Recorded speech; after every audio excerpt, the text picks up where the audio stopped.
Yankuba Dabo of the Gambia Revenue Authority. Theme: Tax Equity, Issues and Prospects for Gender-Inclusive Tax System in Senegal. There's no gainsaying in the importance of women in the socio-economic development of a nation. That's what makes today's theme to be important and symbolic, especially as we take a cursory look and discuss the following. Understanding the gender bias in the system, impact of tax policies on women, challenges on tax equity, prospect of reforms, collaborative efforts to move toward a more gender-inclusive tax system. It is vital to incorporate gender analysis into the design and evaluation of tax policies, ensuring they do not adequately reinforce existing and instead contribute to social economic equity.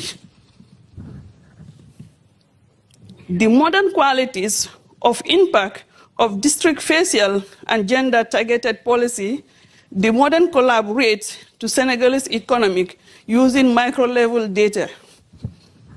This allows it to replicate key features of the Senegalese economy, such as size of informal and formal sector on GDP.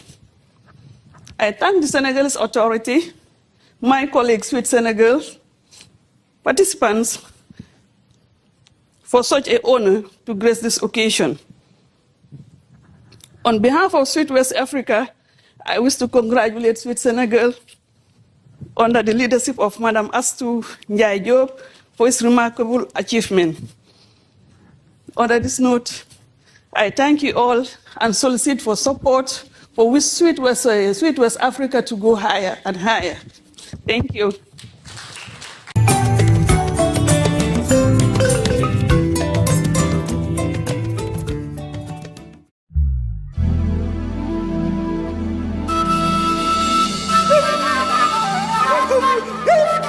Start from that.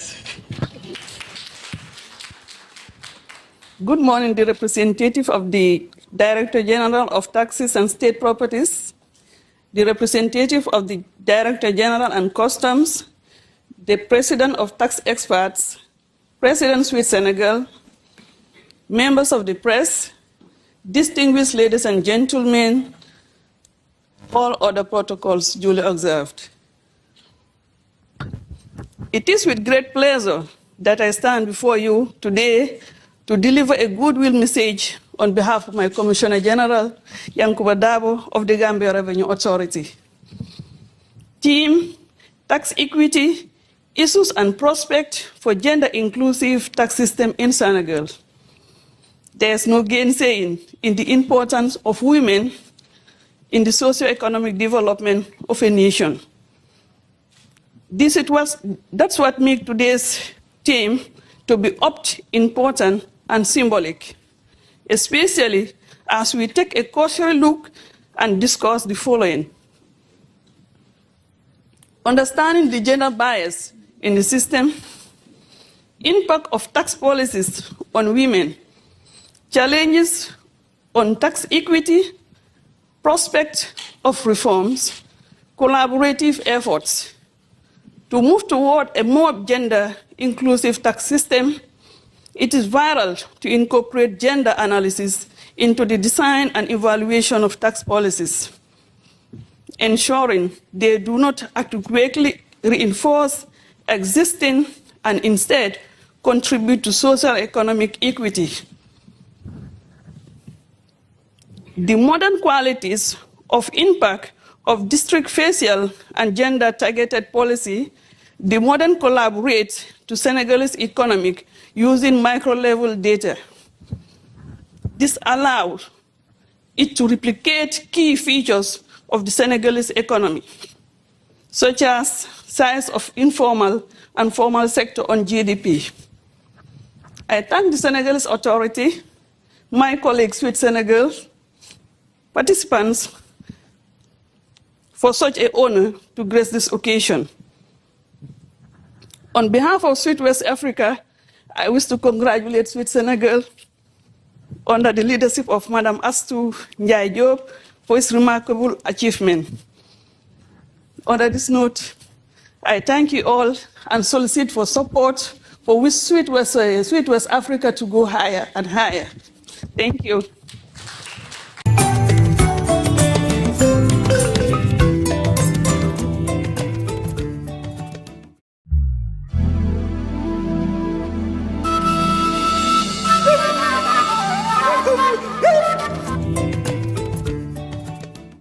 C'est Madame Diop, Aïssatou Ndiaye, expert fiscal, présidente de Suite Sénégal et secrétaire de Suite Afrique de l'Ouest. Aujourd'hui, nous réfléchissons sur un thème qui porte sur l'équité fiscale et la prise en charge de la question genre.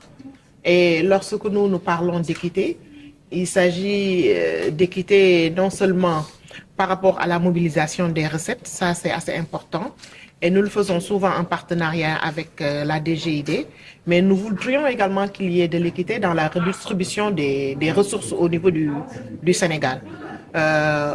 Maintenant, les réflexions certainement sur lesquelles nous allons discuter tout à l'heure vont nous permettre d'avoir des recommandations. Ces recommandations, nous allons les compiler parce qu'au Sénégal, on se profile vers une réforme fiscale. Et certainement, on est dans ce sillage-là de donner des éléments qui vont être pris en compte dans la prochaine réforme fiscale. Ouais. Et nous le faisons en partenariat avec la DGID, la douane, notre partenaire principal qui est IBP, qui nous a aidé à faciliter tout cela. Il y a également Juridoc et beaucoup de confrères et de consoeurs, surtout je parle des consoeurs, qui, au-delà de leur contribution au niveau de l'ONES, ont également fait des contributions additionnelles pour permettre vraiment une réussite au niveau de cet événement. Oui. Qu'est-ce que vous attendez sur les réformes fiscales annoncées? Nous attendons au niveau de cette réforme fiscale une meilleure prise en charge de la question genre. Et pour nous, lorsque nous parlons de genre, il s'agit d'hommes, mais également il s'agit de femmes. Et il s'agit également des couches les plus vulnérables de la société, les indigents, les handicapés, les veuves, etc. Nous n'avons pas hésité la dernière fois, lorsqu'on faisait notre conférence de presse, à identifier la cible que nous avons. Nous travaillons au rayonnement du leadership féminin, mais nous ne sommes pas égoïstes. Nous voulons également aider les couches vulnérables, les femmes qui sont dans le secteur informel. En tout cas, toute femme.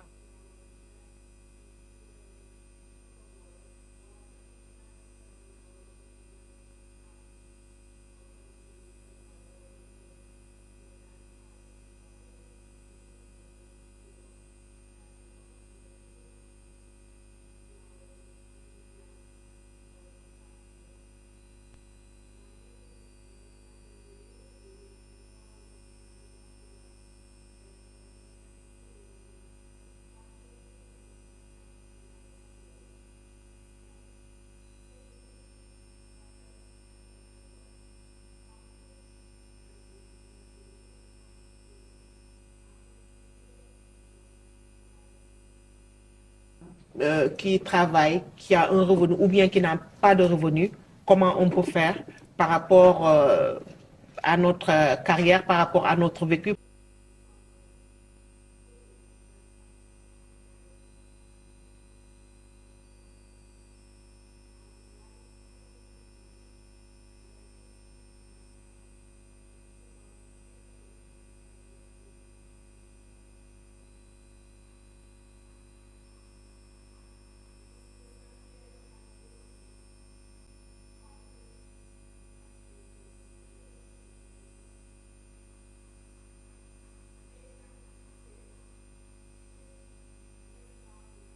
Par rapport à nos expériences, comment on peut faire pour aider non seulement au niveau du Sénégal, mais au niveau également de la sous-région. Parce que je le rappelle, suite, vous avez la section sénégalaise, mais il y a la section gambienne qui est là déjà. Et on est en train également de l'implémenter partout au niveau de l'Afrique. C'est vraiment aider les femmes, ou quel que soit là où elles se trouvent, qu'elles aient des revenus ou bien qu'elles n'aient pas de revenus. Parce que pour nous, c'est les femmes qui sont la couche la plus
experts du Sénégal, Monsieur le Président de la section fiscale de l'Ordre national du Sénégal, Messieurs les Présidents des ordres fiscaux, Madame la représentante de la Direction générale des impôts et domaines, Madame la représentante de International Budget Partnership, Mesdames les Présidents de suite, Mesdames et Messieurs, distingués invités, chers consoeurs, chers confrères, chers participants, c'est avec un réel honneur et un profond sentiment de responsabilité que je prends la parole aujourd'hui à l'occasion de cette 3e conférence organisée par Suite Sénégal à une thématique consacrée et d'une importance capitale pour l'avenir économique de notre région. Femmes, politique fiscale et souveraineté économique en Afrique de l'Ouest. Harmoniser l'égalité de genre et la responsabilité fiscale. Durant cette journée, nos échanges porteront sur des piliers essentiels.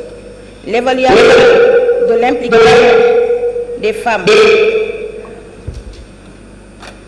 dans la souveraineté économique, le renforcement du rôle de la femme dans la gouvernance fiscale et une 3e session consacrée à la sensibilisation santé des femmes, axée sur les différentes étapes de la ménopause, les signes précurseurs au suivi post-ménopause sur le thème pré, péri et post-ménopause.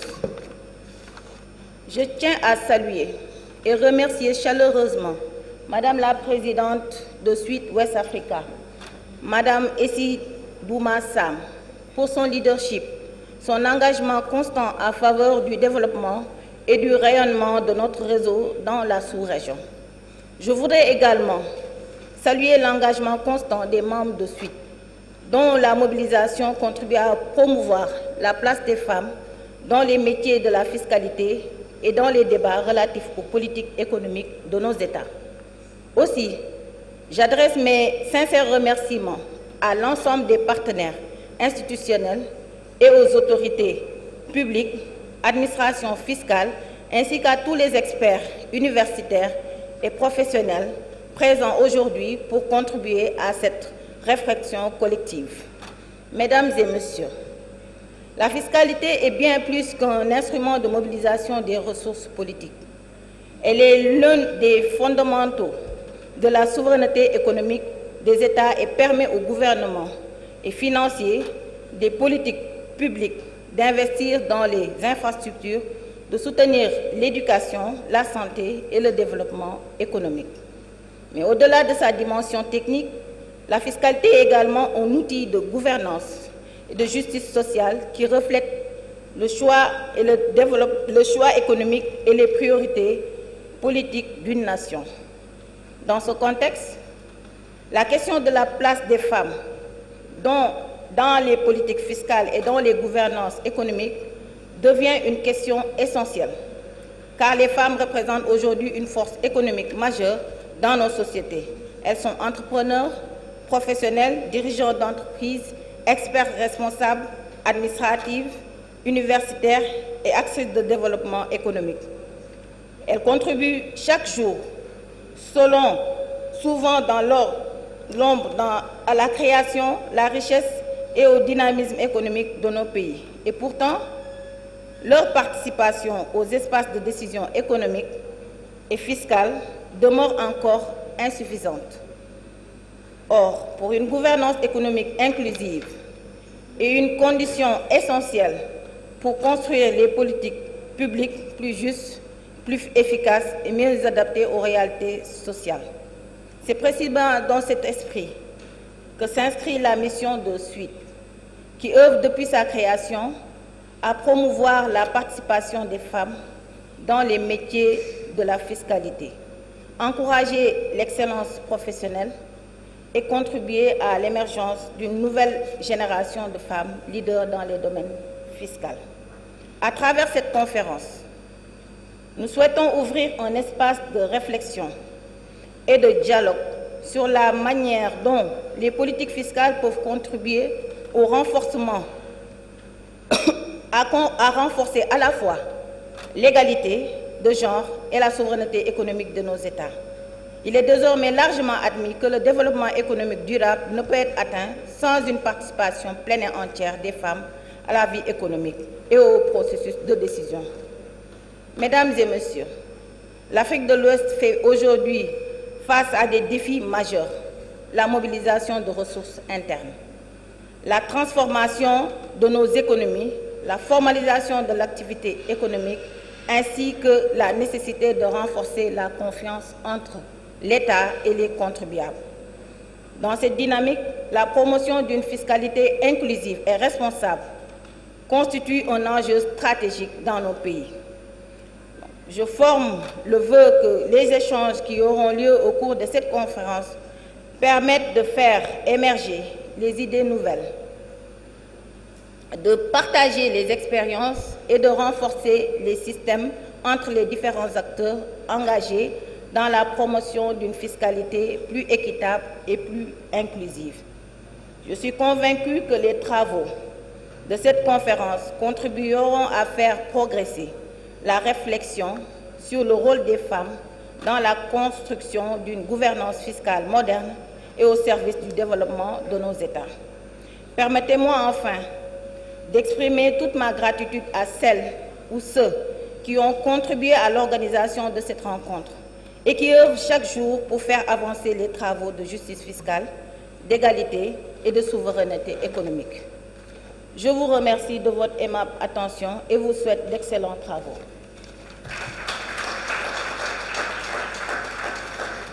Merci beaucoup, Madame la Vice-présidente, pour vos mots inspirants. Merci et merci d'accueillir nos invités au Sénégal et sur la petite côte à Saly. Merci beaucoup. Please now welcome Madam President of SWET West Africa, Mrs. Essie Dumasam, for the opening address.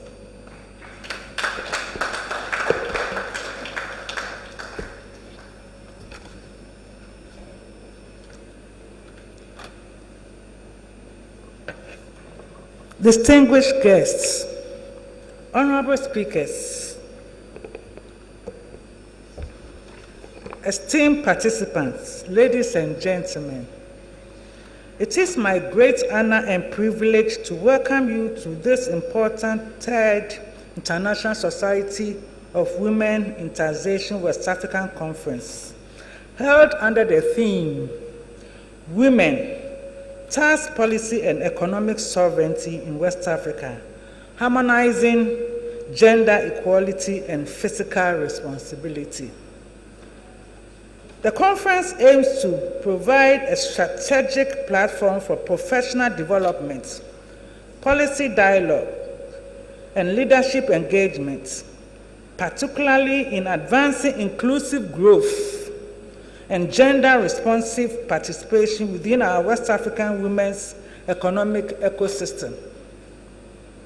This event brings together policymakers, tax administrators, academics, development partners, and professionals from across the region to reflect on how tax policy can promote inclusive economic growth while strengthening fiscal responsibility. Across West Africa, our countries confirm to pursue stronger domestic revenue mobilization as a pathway to sustainable development and economic sovereignty. Regional cooperation through institutions such as the Economic Community of West African States, ECOWAS, has reinforced the importance of building resilient economies that rely increasingly on effective domestic revenue mobilization rather than external dependence. However, as we discuss fiscal policy and revenue generation, we must also ask an important question: how inclusive are our tax systems? By this, we mean whether tax policies and practices fairly accommodate all segments of society, particularly women, who constitute a significant percentage of the workforce. This question challenges us to ensure that taxation supports and not hinder inclusive participation in economic life. Women play a central role in the economic life of West Africa. Studies show that between 90 to 95% of employed women in the region operate within the informal sector. In Ghana, the informal sector accounts for over 80% of total employment, and women own approximately 44% of small and medium enterprises, while contributing significantly to agriculture, production, and trade. Similarly, in Côte d'Ivoire, women drive cocoa and coffee marketing at the community level, supporting both family incomes and national productive chains. Across the region, these examples show that women are not peripheral to our economies. They are central to their functioning and growth. Yet, many women entrepreneurs, traders, and small business operations continue to face structural changes, including limited access to finances, regulatory barriers, and in some cases, tax systems that unintentionally place heavier burdens on small-scale enterprise. That is why the theme of this conference is both timely and important.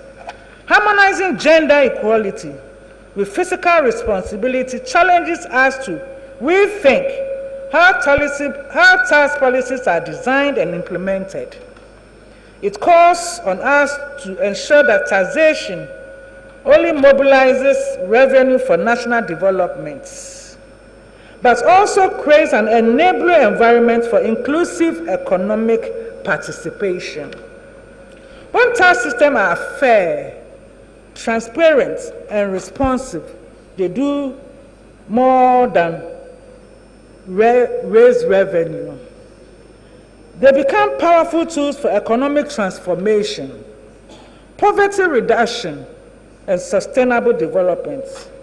As the distinguished Ghanaian economist George Aite once observed, Africa's development will come not from aid, but from unleashing the entrepreneurial potential of its own people.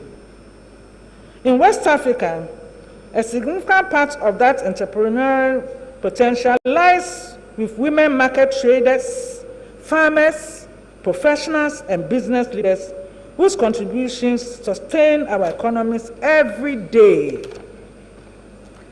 The conference therefore provides a valuable platform for dialogue, research sharing, and policy reflection on how we can develop gender-responsive tax systems that strengthen economic sovereignty across West Africa. The topics of the technical and panel sessions resonate with current issues affecting the informal sector, regional tax administration, trade, and sustainable development.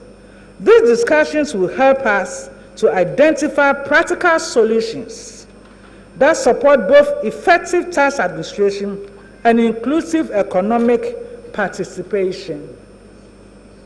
As we begin our deliberations, I encourage all participants to engage actively, share experiences from their respective countries, and contribute ideas that can shape more inclusive and effective fiscal policies for our region.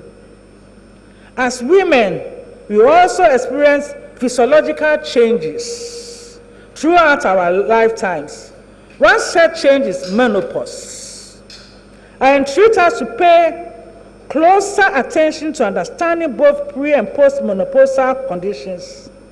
By doing so, we prepare ourselves to face any health challenges that may arise, ensuring that we continue to thrive as resilient, empowered, and unstoppable forces in both our personal and professional lives. In closing, let us remember that the conversation is not only about tax policy or revenue system, it is about people, opportunity, and economic justice. When women are empowered to participate fully in economic life, our economy grows stronger, our societies become more equitable, and our nation moves closer to true economic sovereignty. It is therefore my hope that the discussions and recommendations that emerge from this conference will help shape policies that are both physically sound and socially transformative for the future of West Africa. As I bring my address to a close, I take this opportunity to thank all sponsors, distinguished personalities, esteemed guests, participants, and organizing committee for making this conference possible.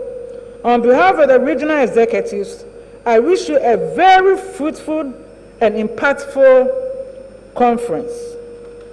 Thank you very much, and God bless you. What is it? Women talking and paying tax in a friendly manner. Thank you, Madam President, for these powerful, very powerful words. Thank you very much. A round of applause for Madam President. And as we reflect on these very inspiring words, let us continue our journey with voices that connect our region. And it's my great honor to invite our honored, very, very amazing lady. I saw her taking pictures earlier, Madame Dame Gladys Olajumoke, who's the past president of the Chartered Institute of Taxation in Nigeria, and who's our guest of honor. Sous vos applaudissements, s'il vous plaît.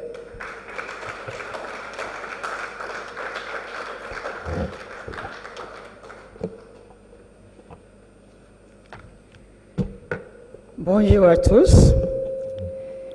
Je suis très heureux d'être ici. Don't be deceived, I speak French. Je parle un peu, mais je comprends un peu aussi. But I speak English. Good morning, everybody. I'm very happy to be here. Very, very happy. I hope that as we are here, we will all network and think about why we are here. This particular topic is very apt for now. Very, very apt for now. We all know what tax policy is. We all know what economic sovereignty is. We all know what fiscal policy is. So I won't go into all that. But I want to say that the first person that invested in a woman was God. Right? God invested in us. He gave us the life equal to that of a man, right? He created us from Adam's rib as a partner of equal standing, a companion, a foundational one flesh of the same substance, not substandard, deserving of honor, on an equal partner. That is who we are. So I don't know why men are playing on us like that, and they are not giving us the chance to be like them. Because the world is like this because the men are not giving us our equal share on the table. So we need to continue to ask, because if you don't ask, if you don't fight for it, the men will not give it to us. And that is why we are here. What are we talking about? What are the inequalities that we are fighting for? Areas of gap.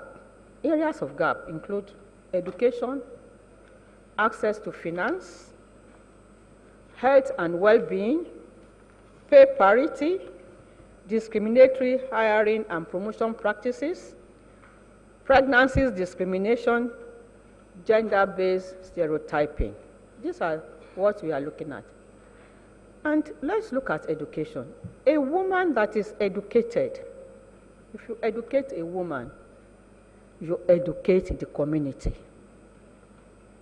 You educate the community. You give her economic opportunities that could transcend into the empowerment of her household and lift her family out of poverty. When a woman is educated, a community is educated, a generation, and in effect, a nation, all are better off from it. Fundamentally, a woman receives to give more. Education brings the best out of a woman. We are all here because we are educated. And this reflects in our homes, our demeanor, what we give to the society, what we give even to ourselves. Education brings out the best out of a woman. She radiates beauty, exhibits intelligence, confidence, courage, resilience, boldness, perseverance. Women have the inbuilt instinct to train, resolve problems, and are raised to be structured. We are raised to be structured. We wake up in the morning, what is the family going to eat? We are raised to multitask. You are cooking, you are talking to your children, get ready for school. You are talking to your husband, your tie is here, your shoe is here. You are multitasking. That is the way God wired us. So men should give us education. And the fiscal responsibility is for them to approve high budget for education, especially education for the girl child, women, the girl child. We as women must continuously advocate for the education of the girl child. We need to create opportunities and structures favorable and safe for educational institutions. This is very important. So budget should be allocated. Yes, tax policy must also be there to support more revenue allocation to things that affect women, to services that affect women. Let's look at access to finance. When a man gives us semen to fertilize a woman's egg, she gives back a new generation. Isn't that true? Women are creative, enterprising, and have the capacity to multiply whatever is given to us geometrically. We are very passionate to succeed, very, very passionate to succeed.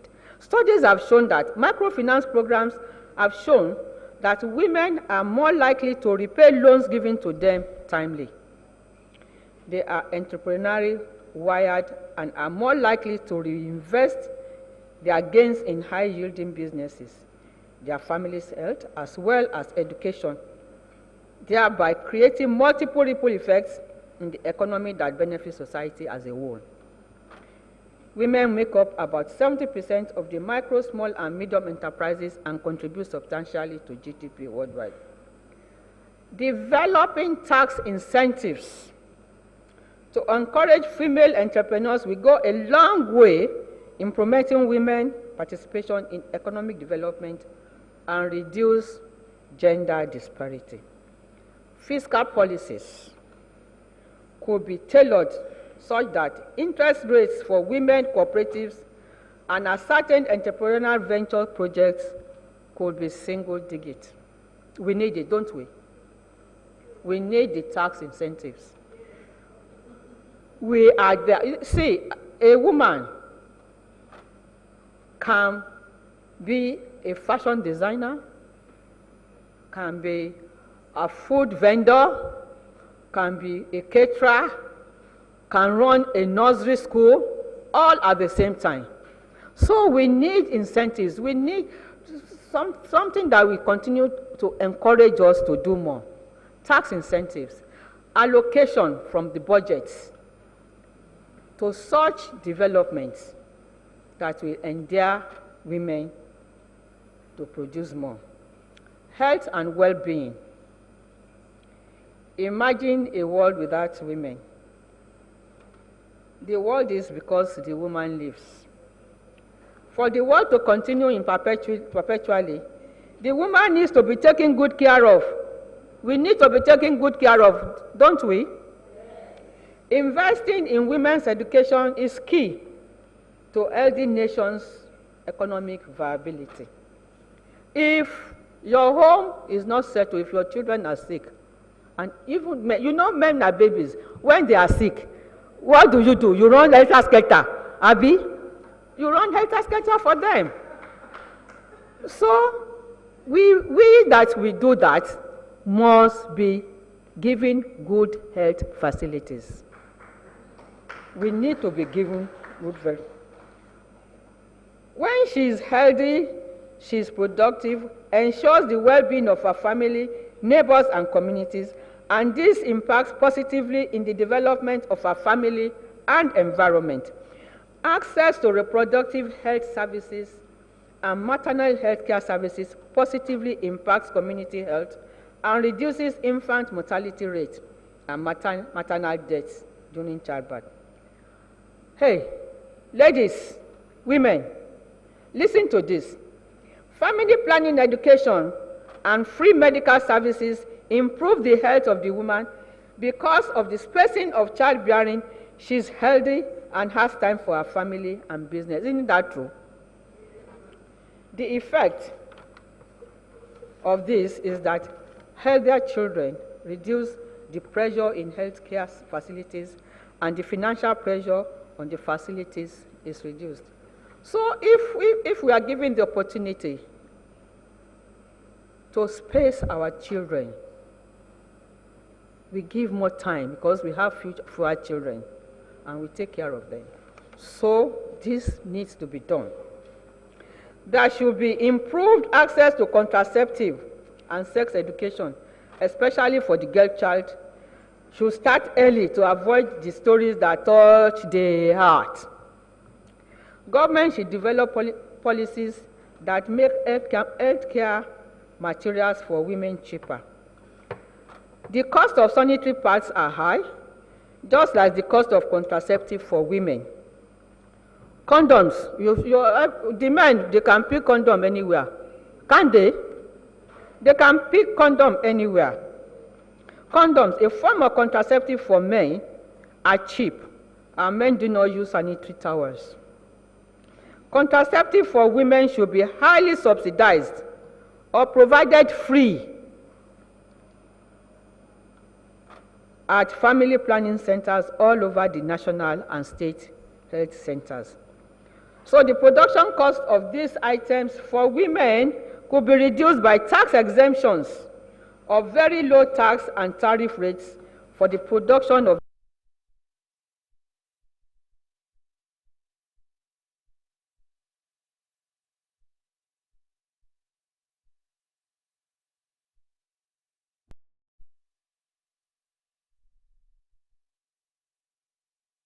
great. Like I said in one place, paternity leave. If God says man and woman should have children,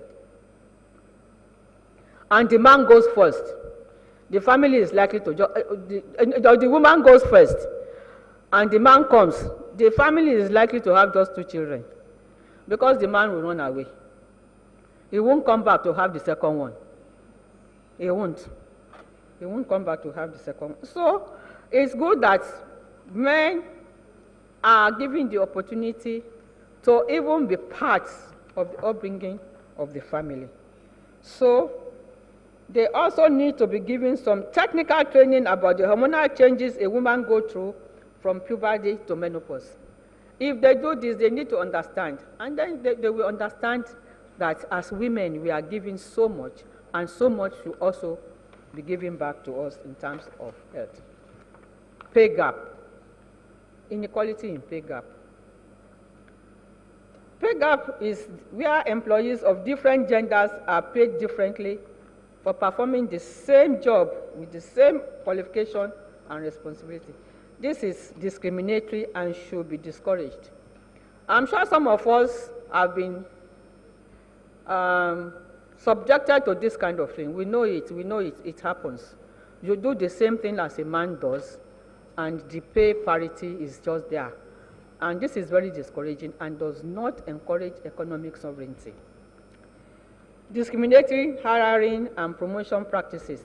This can occur even before the job is given to you. Women, listen. This includes asking gender-specific interview questions. You go for an interview as a manager in a banking system, and the first question they ask you is, are you planning to have children? Does that not disqualify you? If you say yes, they will say you continue to go for maternity leave. They won't tell you, but they will not just get back to you. They just won't get back to you. That is disparity. It does not go well for economic inclusiveness. It does not.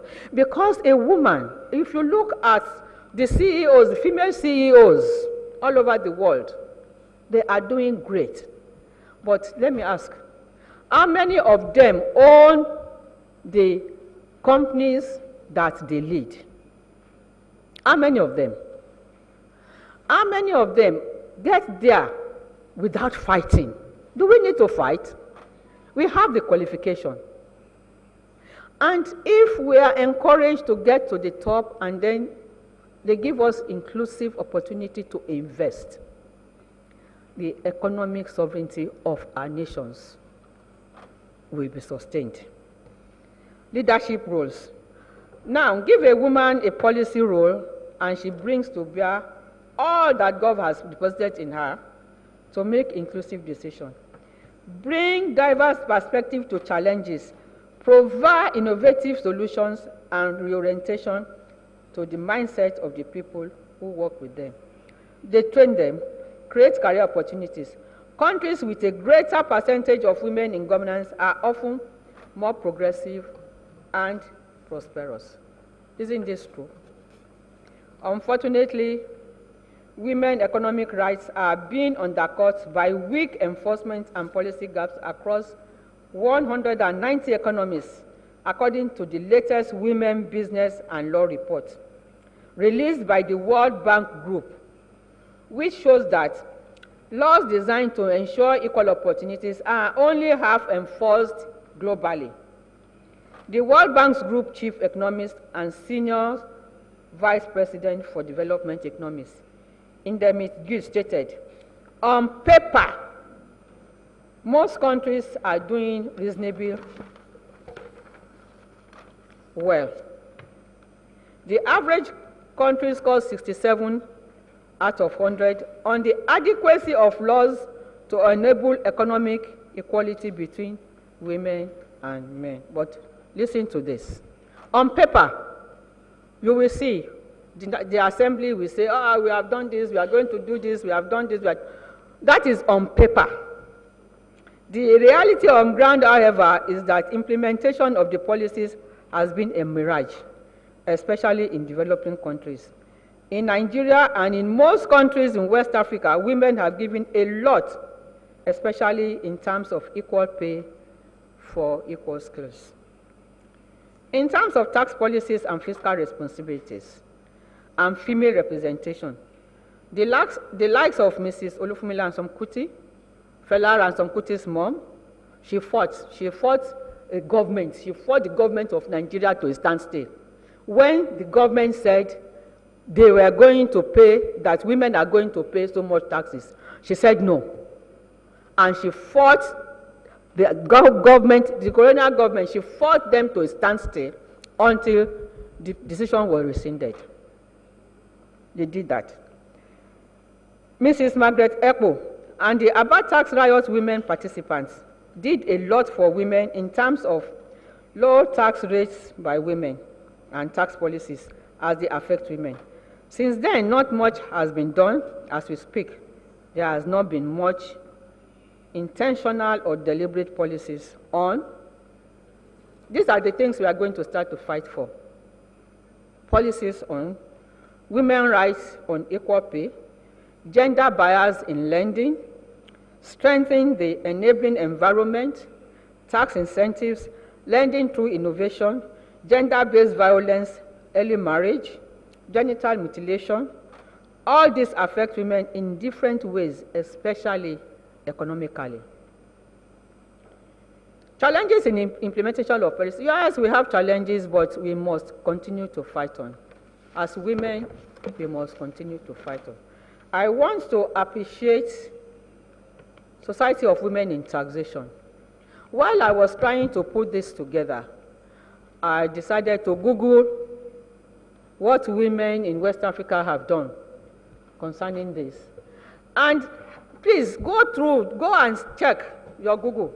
They cited what SWITWA and UNDP have done. Clap for yourselves. And there I saw what countries like Benin Republic has done, what countries like Nigeria has done concerning this, what Ghana has done, Mali and Niger. This is very encouraging. Please, countries that are not been mentioned, go back home and do this. We need, because what the basic things that they have said here is that the countries we are talking about are actually looking and training women, talking to women in the language that they understand, vernacular languages, the language that they understand, talking to them about taxation, what they stand to gain by paying taxation. Some of them are even changing the codes, the forms, to remove gender-related questions. So please, those of us that we have not mentioned here, let's go back to our country. Senegal, Madam, please, we need to do this. We need to do this. Those countries that are here and are not keying into this, please let us key into it. It is very important. It is very, very important. The key regional trends concerning this are support for informal traders. In Nigeria, we now have presumptive tax.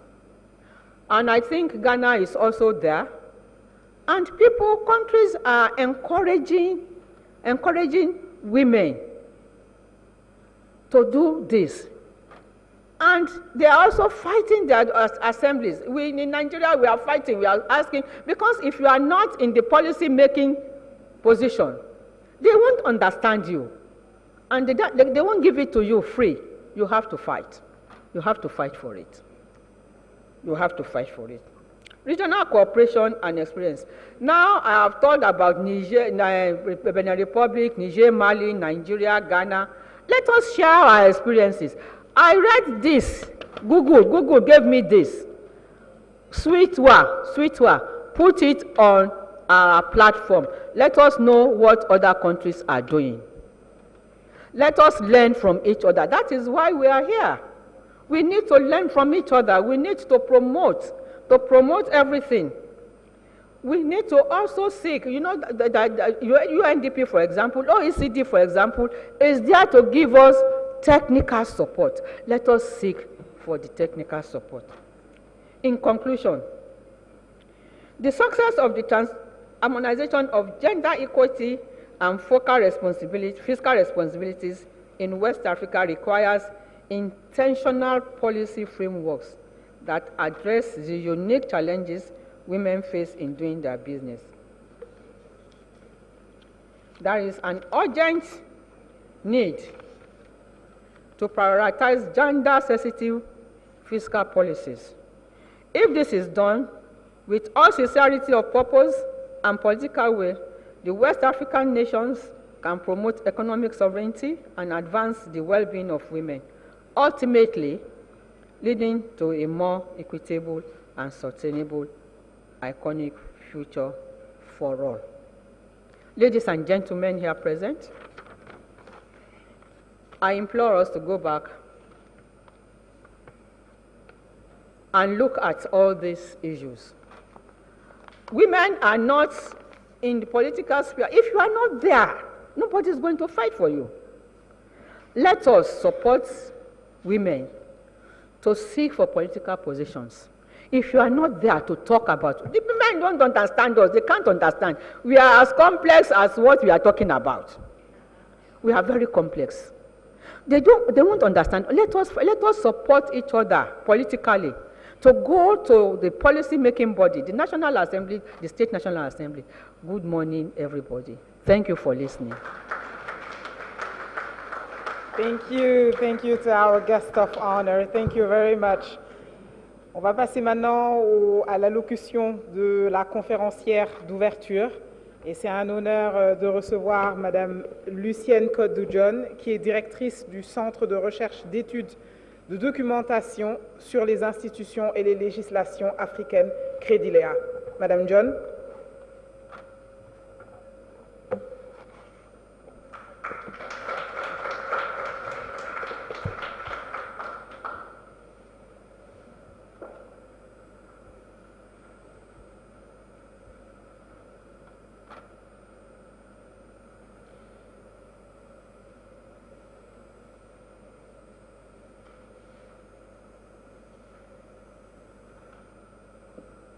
Je vous remercie de m'avoir introduite et je demande quelques secondes pour remonter, j'y suis. Bonjour à tous et à toutes. Mesdames, Messieurs, distingués invités, c'est un privilège et un honneur pour moi de prendre part aujourd'hui à la 3e conférence internationale fiscale organisée cette année au Sénégal. Vous me permettrez, à l'entame de mon propos, de remercier et de féliciter chaleureusement Society of Women in Taxation à travers l'Ordre national des experts du Sénégal, notamment sa branche féminine, le Groupement des Femmes Fiscalistes du Sénégal. Je les remercie d'avoir bien voulu, à travers ma personne, associer le Crédilea de la Faculté des sciences juridiques et politiques de l'Université Cheikh Anta Diop de Dakar à cette rencontre. Le thème de la conférence de cette année, Femmes, politique fiscale et souveraineté économique en Afrique de l'Ouest, harmoniser l'égalité de genre et responsabilité fiscale, se situe au croisement du droit, de l'économie, mais aussi des droits fondamentaux. Par ce choix, vous marquez l'importance cruciale que vous accordez, et à juste raison, à la convergence entre égalité de genre et responsabilité fiscale. Car il s'agit là d'un enjeu important qui conditionne l'autre volet de ce thème, la souveraineté économique et le développement durable de l'Afrique de l'Ouest. Ce thème est aussi une invitation que vous nous faites aujourd'hui à explorer avec vous les possibilités pour faire de la fiscalité un levier d'égalité réelle, moteur d'une souveraineté économique inclusive et durable en Afrique de l'Ouest. Mais mieux encore, par le choix de ce thème, vous avez, en vos qualités de femmes africaines évoluant dans les métiers de la fiscalité, choisi votre combat. Et ce combat, pour moi, est celui de la justice, de la reconnaissance de votre place et de votre implication en tant que femme et vos autres consoeurs dans le développement de l'Afrique, la construction de sa souveraineté économique, mais aussi son progrès vers un développement durable. Car en effet, l'égalité de genre et la responsabilité fiscale sont au cœur de la souveraineté économique, et vous l'avez compris. Pour s'en convaincre, imaginez, je vous invite à imaginer une fiscalité qui n'exclut personne, ni femmes, ni enfants, ni couches vulnérables, personne, absolument personne, et qui valorise la contribution des femmes, force économique sous-estimée et majoritairement présente dans l'économie informelle, aux PME et à l'agriculture, des domaines qui peinent aujourd'hui à être intégrés dans la taxation fiscale. Une fiscalité ainsi harmonisée, telle que je vous ai invité à l'imaginer, devient dès lors un puissant levier pour un avenir durable et inclusif, et c'est cette alliance puissante et nécessaire que je vous invite à explorer aujourd'hui avec moi à travers cette communication. Je commencerai d'abord par un constat, et vous conviendrez avec moi que l'Afrique de l'Ouest vit aujourd'hui plus que jamais une phase décisive où la souveraineté économique est plus qu'un objectif, il s'agit là d'une urgence. Car en effet, alors que la région aspire à affirmer davantage son autonomie et à bâtir des États capables de répondre efficacement aux besoins croissants de leur population, elle est dans le même temps confrontée à de nombreux défis structurels, extérieurs, mais aussi domestiques. Dans ce contexte, la fiscalité se révèle être un levier stratégique incontournable. La capacité des États à mobiliser efficacement des ressources fiscales est au cœur de leur souveraineté économique, entendue ici dans sa dimension fondamentale comme la capacité de ces États à contrôler leurs ressources, financer leurs politiques publiques, mais aussi à orienter leur économie de façon autonome. Malgré une croissance économique régionale moyenne, située entre 4,5% en 2025, nos États peinent encore à optimiser la mobilisation fiscale. La pression fiscale moyenne oscille, selon la Banque mondiale et le FMI, entre 12% et 17% du PIB en Afrique de l'Ouest. Et à ce stade, nous sommes loin, mais vraiment très loin, des 20 et 25% recommandés pour garantir un financement suffisant, à la fois des services publics, mais aussi pour investir dans le développement. Je me permettrai de citer à titre d'exemple des statistiques de quelques pays dont certainement certains d'entre nous sont originaires. Le Niger, qui selon ces mêmes estimations, atteint difficilement 12%, le Burkina 13,5%, le Sénégal 16% et la Côte d'Ivoire, réputée être le pays le plus avancé, ne plafonne malheureusement qu'à 17%. Par ailleurs, la responsabilité fiscale, cette obligation pour chaque citoyen et chaque entreprise, parce que la responsabilité fiscale concerne citoyens et entreprises, de contribuer aux finances de l'État n'est pas une charge abstraite. Il est important de déconstruire cet imaginaire qui veut faire de la responsabilité fiscale une charge abstraite. Elle n'est pas abstraite. Il s'agit d'un acte concret. Un acte concret qui va au-delà du simple fait d'être concret, mais un acte concret de solidarité, mais aussi de participation à la vie collective. Payer l'impôt, c'est contribuer à faire émerger un État développé, mais c'est contribuer aussi à participer à la construction d'une solidarité nationale qui est l'essence même de la culture africaine du vivre en commun.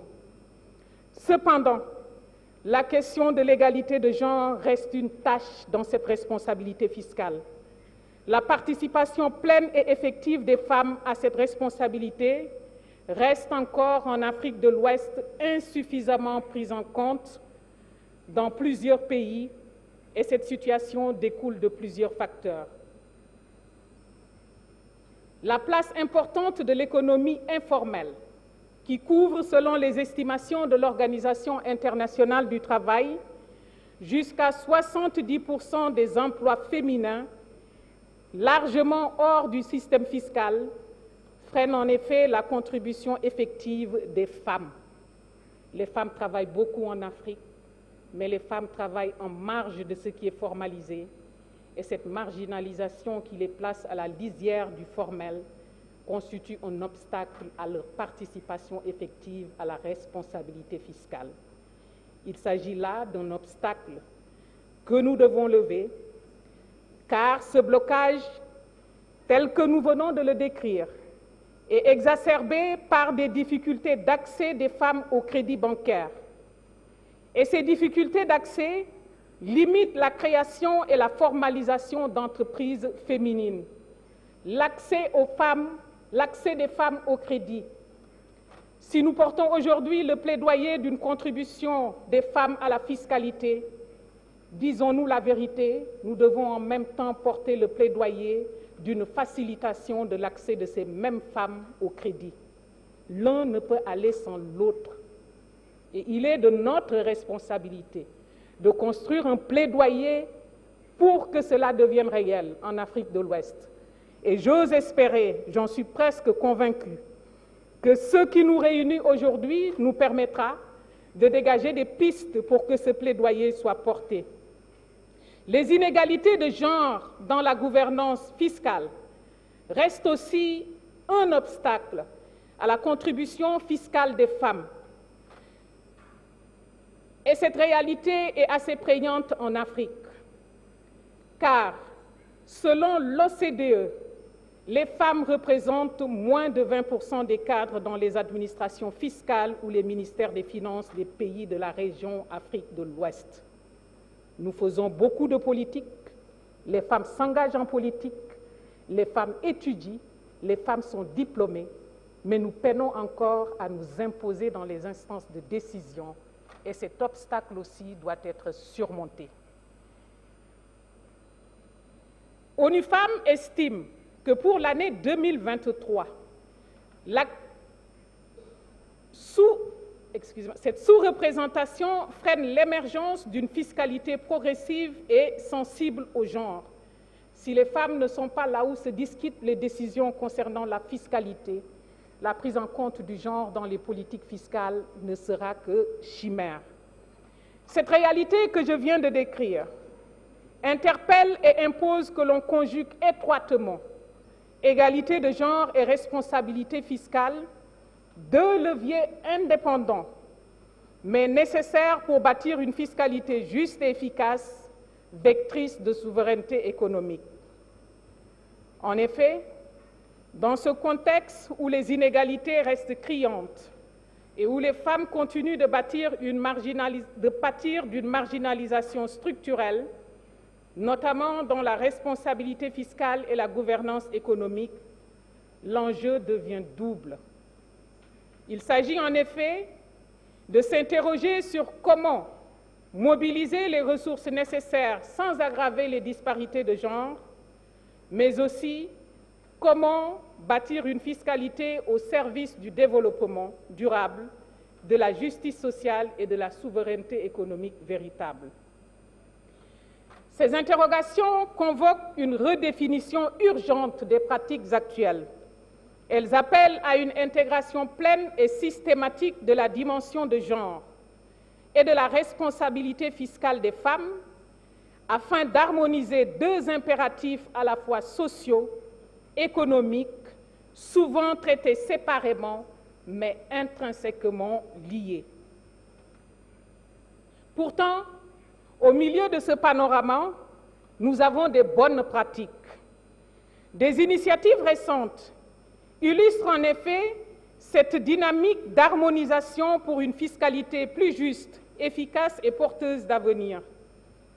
En Afrique de l'Ouest, il s'agit notamment, et il me plaît ici de les citer sans être exhaustive, de la réforme fiscale inclusive adoptée par le Ghana en 2023, qui combine quotas de participation féminine et mesures fiscales ciblées pour les femmes entrepreneurs et qui ont permis un résultat probant, plus de 15% d'entreprises féminines formalisées en moins de 2 ans. Cet exemple, généralisé en Afrique de l'Ouest, pourra très certainement être un vecteur dynamique d'une souveraineté économique.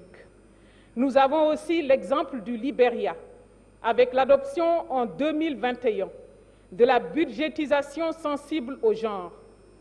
Cette mesure importante a permis d'augmenter de plus de 10% les budgets dédiés aux programmes sociaux féminins, renforçant ainsi l'impact fiscal des femmes. Nous avons aussi, et c'est très important, les programmes régionaux de formation initiés par la CEDEAO en 2022 et qui visent à généraliser la prise en compte du genre dans les politiques fiscales sur l'ensemble de la région. Ce programme constitue un pas essentiel vers l'harmonisation qui demeure fondamentale. La responsabilité fiscale des femmes, associée à leur autonomisation économique, est un vecteur puissant pour construire des politiques fiscales justes, inclusives et robustes, d'où la nécessité d'examiner comment harmonisation entre égalité de genre et responsabilité fiscale est non seulement une exigence morale et sociale, mais aussi une condition incontournable pour la souveraineté économique de nos États et de la zone CEDEAO. Cependant, entendons-nous bien, l'harmonisation entre égalité de genre et responsabilité fiscale n'est pas une idée à la mode. Il ne s'agit pas d'une idée à la mode. Il s'agit plutôt d'un impératif moral, social et économique que nous devons tous œuvrer à intégrer pleinement dans nos politiques publiques. Pour ce qui se rapporte à la dimension morale et sociale de cette harmonisation, il me plaît ici de rappeler que l'égalité de genre est un droit fondamental consacré par de nombreux instruments internationaux auxquels nos États ont souscrit et parmi lesquels la Convention sur l'élimination de toutes les formes de discrimination à l'égard des femmes. L'égalité de genre reflète un principe universel de justice, celui selon lequel chaque être humain, indépendamment de son genre, mérite les mêmes chances, les mêmes droits, la même dignité. Et cette égalité de genre concerne toutes les sphères, y compris celle de la fiscalité.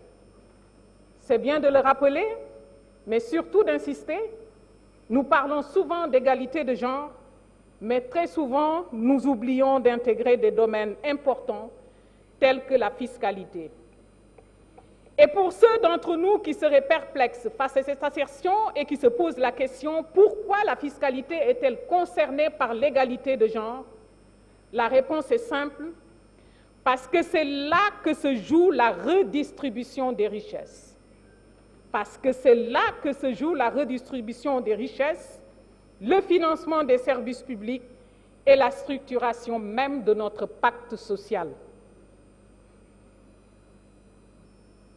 Par ailleurs, la responsabilité fiscale, cette obligation pour chaque citoyen et chaque entreprise de contribuer aux finances de l'État, n'est pas une charge abstraite. Elle est un acte concret de solidarité, de participation à la vie collective. Or, aujourd'hui en Afrique de l'Ouest, la responsabilité fiscale est au regard des développements précédents marquée par une profonde inégalité. Les femmes, bien qu'elles soient une force économique majeure, sont largement sous-représentées dans la sphère fiscale, qu'il s'agisse de la contribution effective ou de leur intégration dans les processus de décision. Cette situation n'est pas seulement une injustice, elle est aussi un obstacle au développement durable. L'harmonisation entre égalité de genre et responsabilité fiscale est donc une nécessité pragmatique qui nous permettra d'élargir la base fiscale en intégrant mieux les femmes dans l'économie formelle et dans la contribution fiscale, d'optimiser la redistribution pour réduire les inégalités grâce à une fiscalité progressive et sensible au genre, de renforcer la légitimité des politiques publiques parce qu'elles reflètent mieux la diversité et les besoins de la population. Et enfin, elle nous permettrait de consolider la souveraineté économique en créant des systèmes fiscaux plus justes, transparents et efficaces. Il ne s'agit pas d'un compromis, mais d'une démarche gagnant-gagnant, où justice sociale et souveraineté économique vont de pair. Et cette harmonisation s'appuie sur des outils désormais éprouvés que nous connaissons presque tous. Il s'agit de la budgétisation sensible au genre, de la collecte de données sexospécifiques, de mesures fiscales ciblées, de la promotion de la participation active des femmes dans les instances fiscales, mais aussi de la formation et du renforcement de capacités des agents fiscaux aux enjeux d'égalité de genre. Sans oublier le renforcement de la coopération régionale pour partager les meilleures pratiques et harmoniser les approches. Si nous avons construit des organisations à dimension régionale corporatiste, nous devons aussi nous efforcer à nous inscrire dans une dynamique de coopération régionale pour permettre le partage des bonnes pratiques et l'harmonisation des approches dans nos différents pays. Et nos États l'ont tellement compris qu'ils ont déjà engagé des réformes dans ce sens avec des résultats encourageants, mais le chemin reste long et exige une mobilisation accrue. Nous avons vu combien l'harmonisation entre égalité de genre et responsabilité fiscale est une condition sine qua non pour bâtir une souveraineté économique durable et inclusive en Afrique de l'Ouest. Cette démarche dépasse le simple cadre moral. Elle est un levier stratégique puissant pour que justice sociale, efficacité économique et légitimité politique de nos États deviennent beaucoup plus réelles.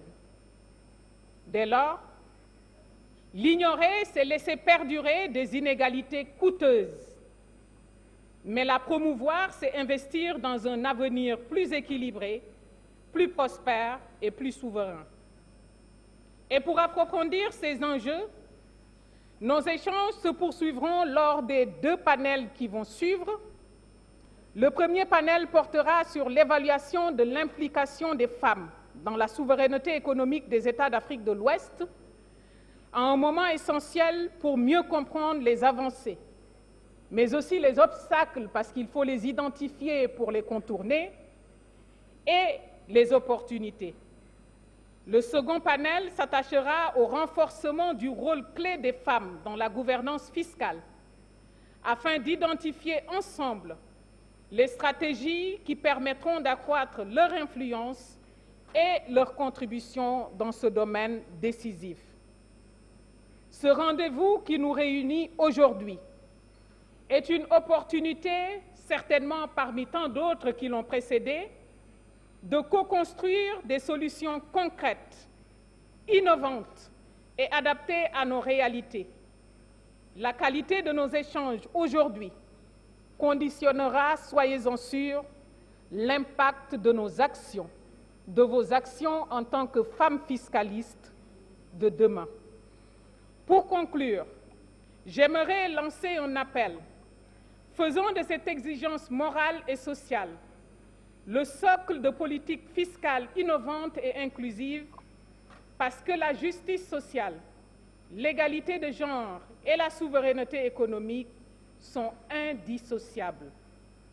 Ensemble, engageons-nous pour une Afrique de l'Ouest où chacune et chacun contribue à bâtir un avenir commun, juste et durable. Je vous remercie de votre attention.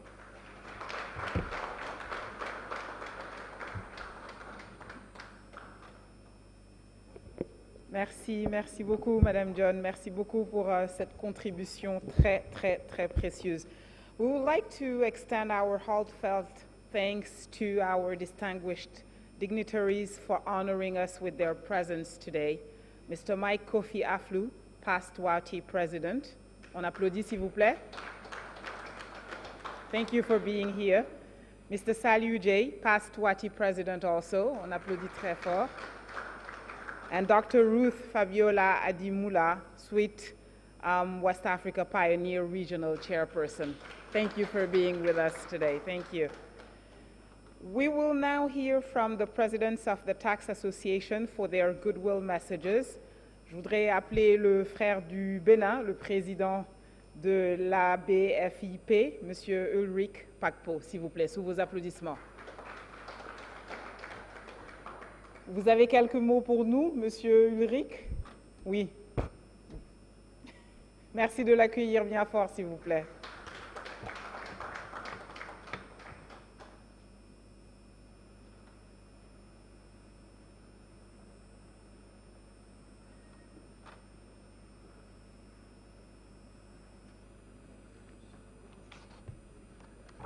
Bonjour à tous.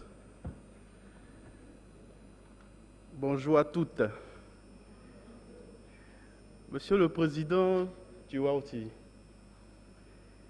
Madame la Présidente du Suite West Africa,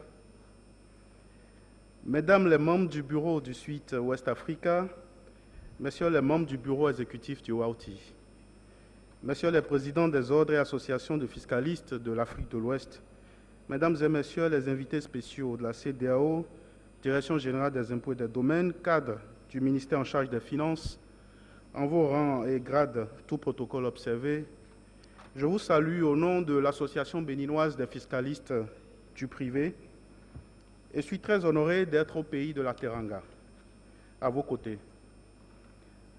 Le thème du jour, Femmes, politique fiscale et souveraineté économique en Afrique de l'Ouest, est un thème majeur quand on sait que les femmes sont des actrices économiques majeures. La souveraineté économique nécessite donc une politique fiscale inclusive qui réduit les inégalités de genre et soutient l'autonomisation des femmes. Il est clair que les systèmes fiscaux actuels manquent souvent de perspectives de genre. Or, la souveraineté économique de la région dépend justement de l'autonomisation des femmes. Je ne doute point qu'à la sortie de cette conférence, les diverses parties prenantes nous orienteront vers une meilleure approche pour l'évaluation de l'implication des femmes dans la souveraineté économique de nos États. Je souhaite à toutes et à tous de très bons travaux. Je vous remercie.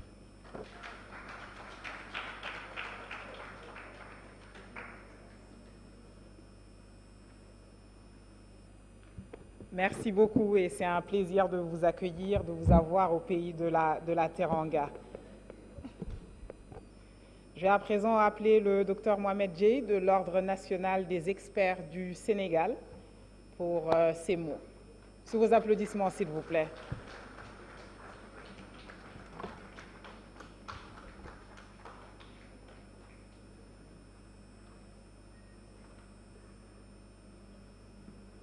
Merci.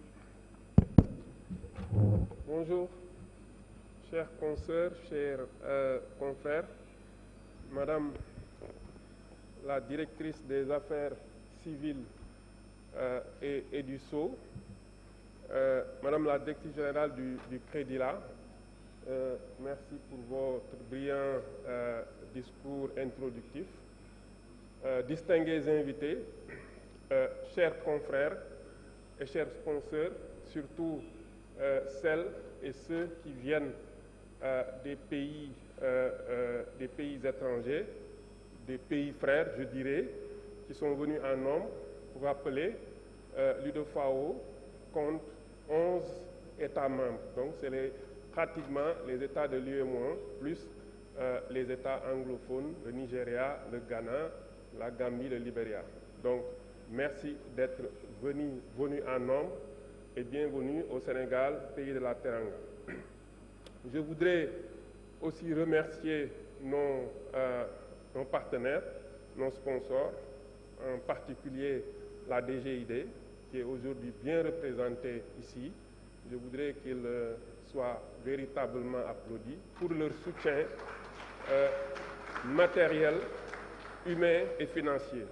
Remercier également la douane et notre sponsor leader habituel, IBP, qui est ici représenté par Madame Nyanya.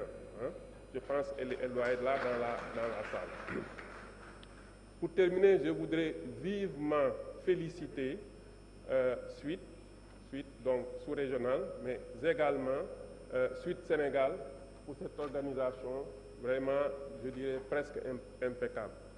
Et je voudrais que vous compreniez que cette organisation a été réalisée en moins de 4 mois et sur 2 fronts, parce qu'il a fallu organiser donc la conférence de l'IDFAO qui va avoir lieu demain après-demain, mais en même temps cette conférence d'aujourd'hui. Donc, elles ont travaillé sans relâche sur 2 fronts en moins de 4 mois pour arriver à cette organisation. Je voudrais que vraiment qu'il y ait un standing ovation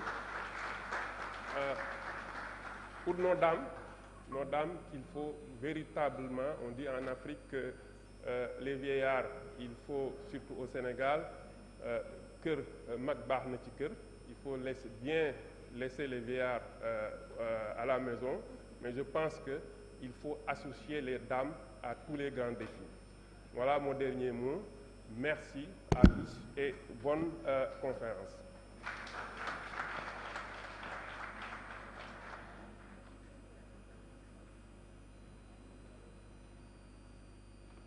Merci beaucoup, Dr. Jay, pour ces mots et ces mots d'encouragement. Merci beaucoup. And last but not least, and I will need all your energy.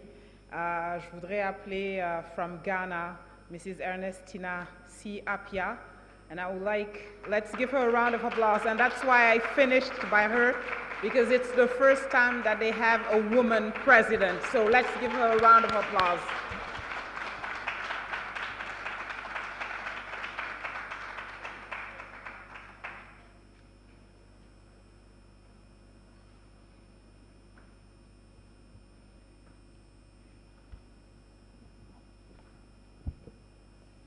Thank you. Distinguished Chairperson, honorable dignitaries, esteemed colleagues, members of Society of Women in Taxation West Africa, ladies and gentlemen, good morning.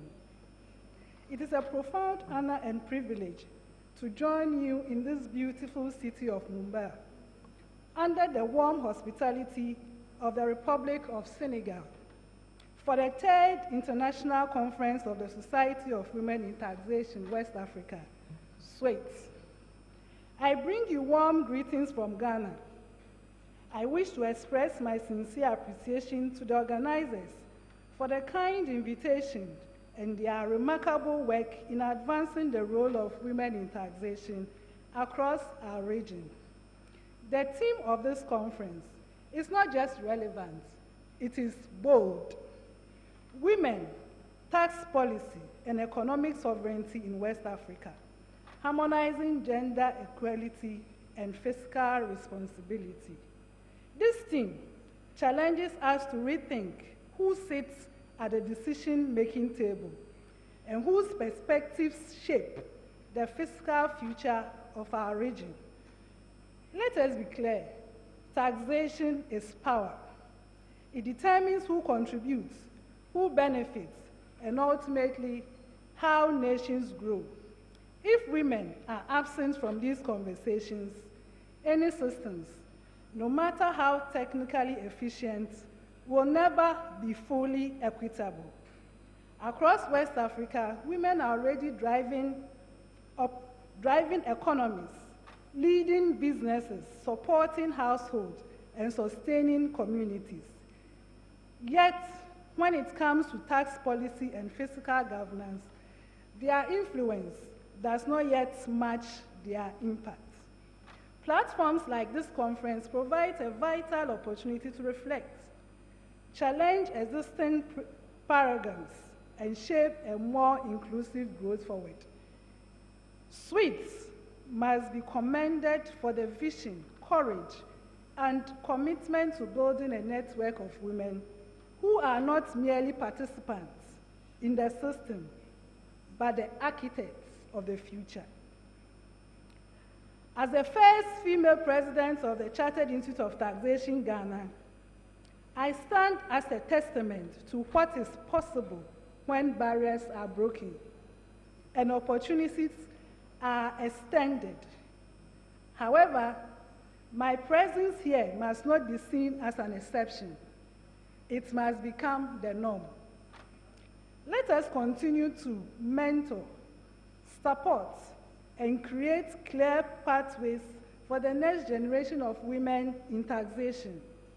Let us collaborate across borders, share our knowledge, and advocate for policies that truly reflect the diversity and dynamism of our people. In conclusion, I wish us all fruitful and insightful deliberation. May our networks be strengthened and our outcomes be impactful, not only for our profession, but for the economic future of West Africa. That future will be stronger, fairer, and more resilient when women help lead the way.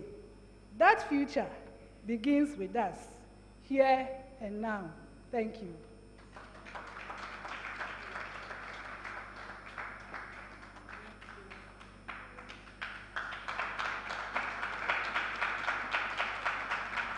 Thank you very much. Yes, thank you. Distinguished guests, ladies and gentlemen, it's now my great honor to introduce a leader whose vision and dedication have strengthened fiscal cooperation across West Africa. Please join me in warmly welcoming Mr. Samuel Agbele-Louis, MNI FCTI, President of WATI, for his address. Mr. President, we are grateful for your presence and for the regional support. Thank you for being with us this morning. Thank you. Good morning, all. Good morning, all. Better. I'm happy to be in your midst. Good morning, this morning. And so, the representative of the Minister of Justice, Madam, thank you very much. The regional chairperson, Madam AC, who has put this great program together, coupled with the national chairperson in Senegal, and all the ESCO of Sweet West Africa, the former leaders of WAUTI, and I will start with Mr. Kofi Aflu. Thank you for being in our midst today. Madam Simplis, thank you. You people led the way before now. My brother and friend, Dr. Saliu Die, another past president of WAUTI, thank you for what you have done, your contribution to WAUTI so far. I'm happy to note that this is the second time that WAUTI is coming to Senegal, just between 2020 and 2026.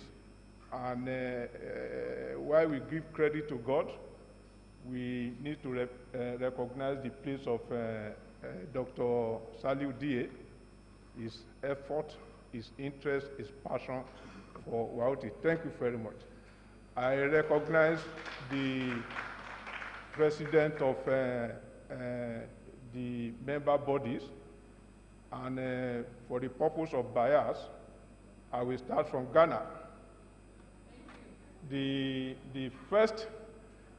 pioneer, the first lady president of CITG, my sister and friend, Ernestina, thank you for bracing the glass ceiling. We are very grateful that you are able to do it. I think between 2003 or thereabout in Nigeria, we had the first female president, Mrs. Balogun. So I'm happy that Ghana is also doing the same thing. Thank you very much. My brother from Senegal, Dr. Mohamed Dié, thank you. My brother and friend, Donald, from Benin Republic, thank you for what you are doing in Benin Republic. I have another president from Burkina Faso. I saw him yesterday. He's not here, but so thank you for holding forth in Burkina Faso. All member body presidents and leaders, thank you for what you are doing for strengthening Wauti. We appreciate greatly. This Sweet West Africa Conference did not just start this morning. So if you are just coming this morning, you miss a lot. We had the African night yesterday, and it was fantastic. By the swimming pool side, it was fantastic. Dr. Saliu Dié, I didn't see you, you missed a lot. I know you are working for us at the back end, but we had a very good outing yesterday. Thank you all for putting this together. Now, for the men, I wonder if you notice anything, if you have sympathy for me. If you look at the sitting, we'll be talking of female marginalization. But did you have any feeling for me that I was also the only man here and I was marginalized? Nobody ever talked about men being marginalized, but we talk about women being marginalized. But you know, the good thing is that I think Madam Isi and ESCO members took me to my root, my background, my family structure. So when I sat down and I realized I was the only one, I remember my siblings who are 6, and so I have 5 sisters. I happen to be the only boy. So when I look at these people, they are 5, just like I have 5 sisters. So, but my background gave me a very good understanding of the women. So most of what we are saying here, I'm not just learning today. I learned from age 1, age 2, age 3. Maybe this is my first sister. She was taking care of my undies. The second one was taking care of my haircut. The second one was taking care of my school uniform. The other one was taking care of my football and toys, just like that. So I had a very good background, so I can understand the female folk. And so I understand some of the things that have been said, starting from the MC, Madam Ciplis, and all the speakers. Now, I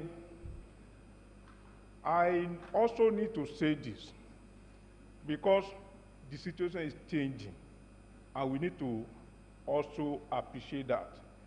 Each time I travel a lot, and each time I move from city to city within Nigeria, within West Africa, within Africa, and even in the world, I take conscious note of when I'm on the road, who is driving on the road, who is driving the best car, the SUV, and I see a lot of ladies. So the deprivation, the marginalization, the oppression is changing. So we need to also appreciate that. You see a lot of, if you take statistics of 10 cars on the road, possibly you see 6 ladies driving the best kind of cars you see. So it is not the way it was some 20, 30 years ago. So while we make this minimal progress, we need to also acknowledge, so that we don't just keep on complaining about the marginalization while not paying attention to the progress we are making. In Nigeria, about 4 or 5 major banks, we have ladies at the helms of affairs, and they are doing very well. And the number is increasing.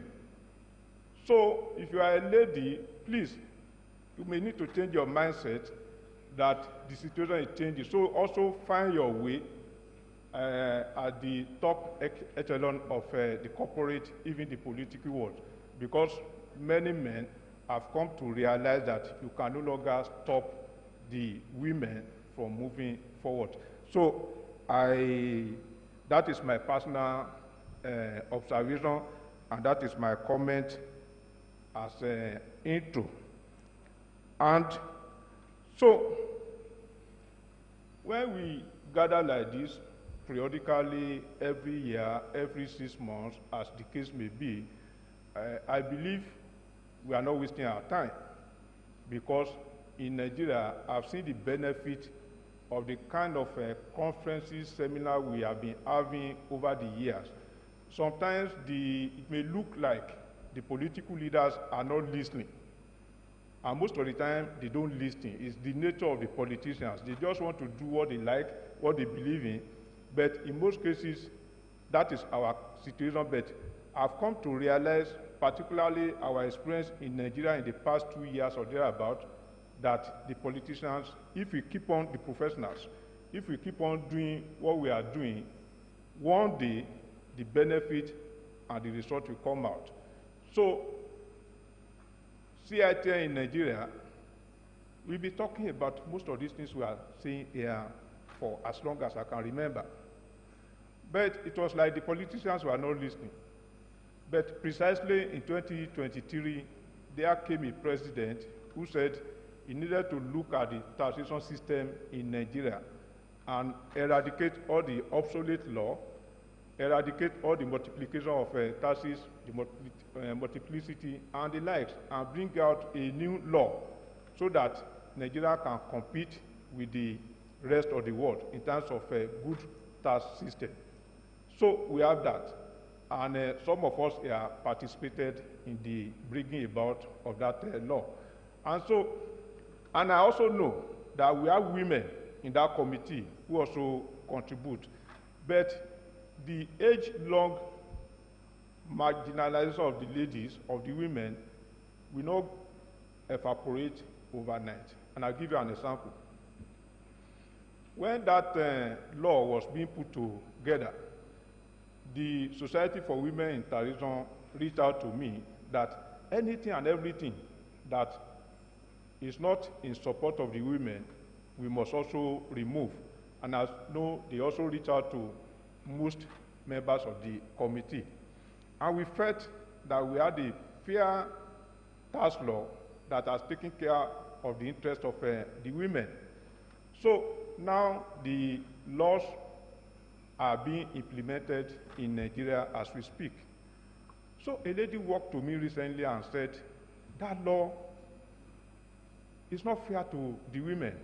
And I said, I don't believe that we did everything to make sure that we have a law that was fair. She said, no, it's not fair. And I said, how? She said, for the individual, that's personal income tax, that the relief for house rent in Nigeria for your personal income tax is 500,000. But you need to show that you have paid the 500,000. And so in our case, some women are the breadwinner at home. So women may be the one paying the house rent. But because of the cultural, let's listen to this aspect, because of the cultural imbalance and the kind of superiority of men. So when the women pay the tax, the landlord will write the receipt in the name of the man. Or the women will give the money to the men in order to boost the ego of the men. So the man will go and say, I want to pay my house rent. He's not the owner of the money. The wife has just given him the money, and the man will pay. And the landlord will issue the receipt in the name of the man. So the man will take the receipt to his employer and say, I want to claim my relief. Meanwhile, he's get benefit for what he has not paid for. So some of the fallout, even though we felt we have taken care of all the discrimination in the law, by virtue of the implementation, that we are into now, we have realized that we have not taken care of everything. So that will be part of the recommendation for amendment, so that you don't look for the name on the receipt. Once an adult, whether a woman or a man, so that's one of the things we have seen in the area of implementation of the laws in Nigeria, as good as we think it has been. And I thank the previous speaker. You also spoke about, particularly I like the statistic from the regional chairperson about the informal sector, the 40%, the 80%, all those kind of things. So anything, because the women are the major players in the informal sector, and any law that you make that is not paying attention to the informal sector is also still not gender sensitive to the women. So you look at the women from Nigeria that trade in Togo, the women from Benin that trade in Senegal and the likes. What attention are we paying to them? Once you resolve the headache in the informal sector, you are helping the women greatly. So I also agree to that. So as I conclude, we need to do more of this, because taxation is not static. The activities of the women very well. That activity is also not static. So to that extent, I am happy that I've been invited to this very beautiful, well-organized program. And I promise you invite me again, I will come again and again and again. Thank you very much for this opportunity. May God bless us all. Thank you.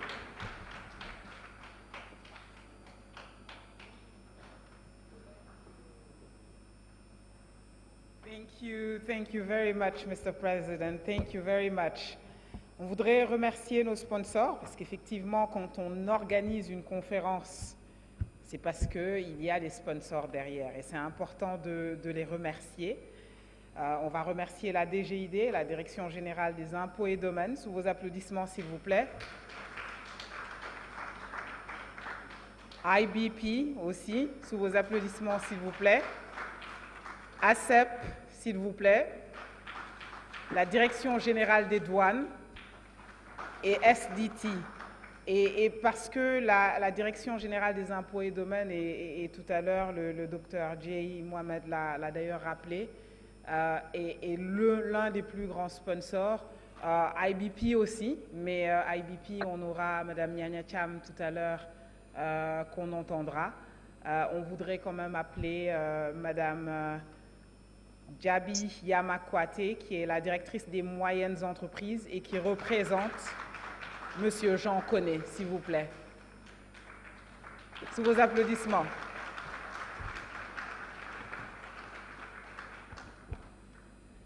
Et merci pour l'accompagnement. Merci beaucoup.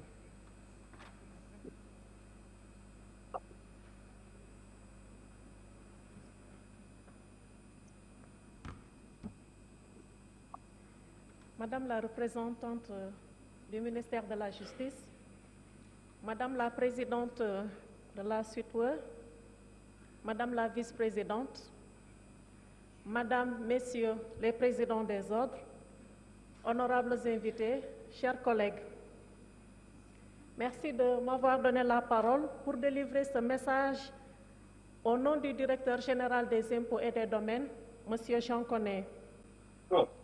L'événement qui nous réunit aujourd'hui revêt à ses yeux une importance toute particulière.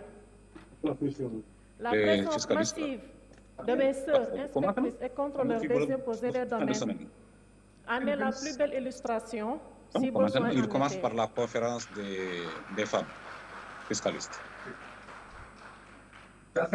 Nous saluons avec enthousiasme le choix du thème retenu pour cette troisième édition de la conférence de la SUTWE.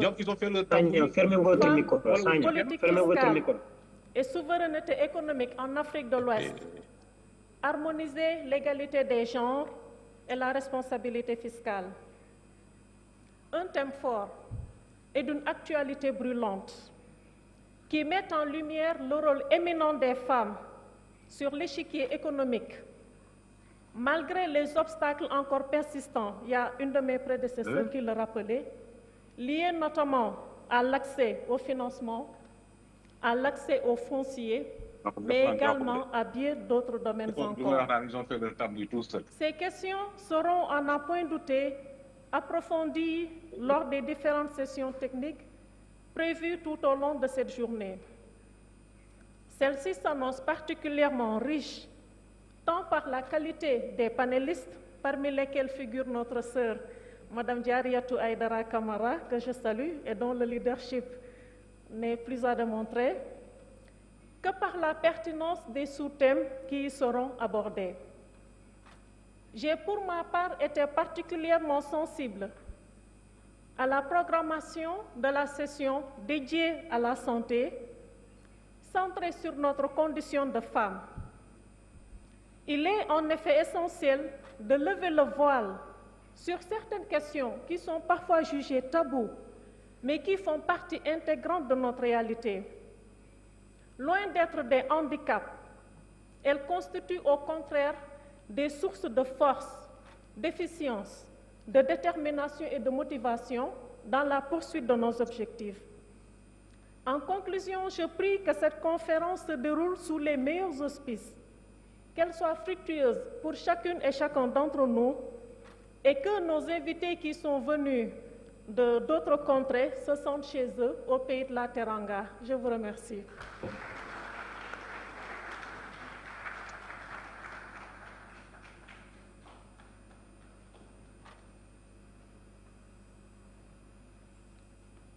Merci beaucoup, merci. Et it's now my honor to invite Madame Marie-Odile Tchakan, qui est la directrice des Affaires civiles et du Sceau, représentante de Madame Yassine Fall, who's the Minister of Justice of Senegal, who couldn't be with us this morning. Madame Tchakan.